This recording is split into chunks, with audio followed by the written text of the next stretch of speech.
5 minutes, 44. Tsaka you have to rebound, you have to score, mabanggain ka ng kalaban. Ocho lamang with time down to 1:42.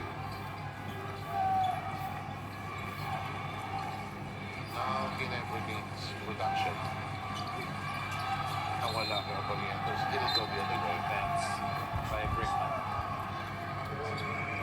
Like not just turn it over, diba?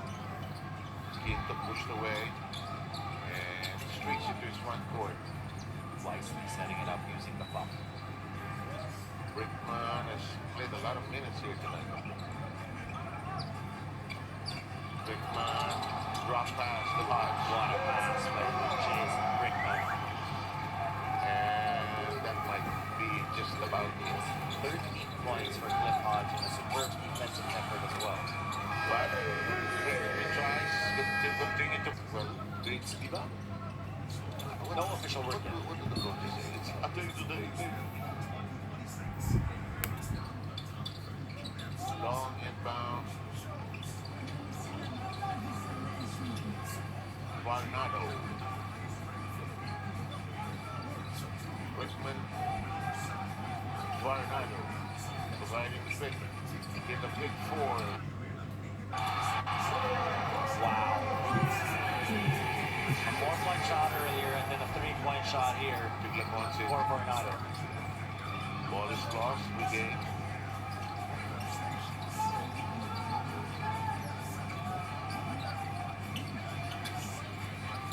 Varnado collection.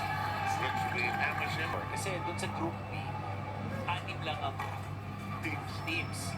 10 ang laro kasi you play your group mates twice. Sa kapila naman 7. Yes. So 12 games doon. Kasi ang Macau nandun sa kabila. Napaka-importante na makaabot ka sa top 4. Then pag makaabot ka sa top 4, Pasok ka sa playoffs. quarterfinals, best of 5 pa yun. So that means mahaba yun. Out is the distance. 34 seconds remain. Abarientos attacks, uses it. They credit the defense of Meralco here for taking it. And the need for probably one other Ginebra, 2 other players who have to erupt as well. Especially with no Brownlee type of player. Grigsby ain't so bad, but how far do you go? That's the decision that the coaching staff will have to make. And they're gonna have to make that decision habang naglalaro sa gilas. Bernardo fires 4. Ito na. So 9-point victory yun. 4 bigla. Oh. Time out naman ang 8-4 inbound. That's a foul. But he's gotta make 2 free throws. Saan natin kinakover si Dick, yung body language niya. Pasang-basa na natin. Dick, masok.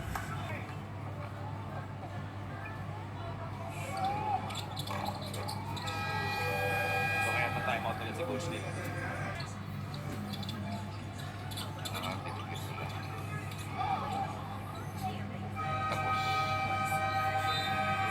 been a long night for Dick going to Barangay Ginebra.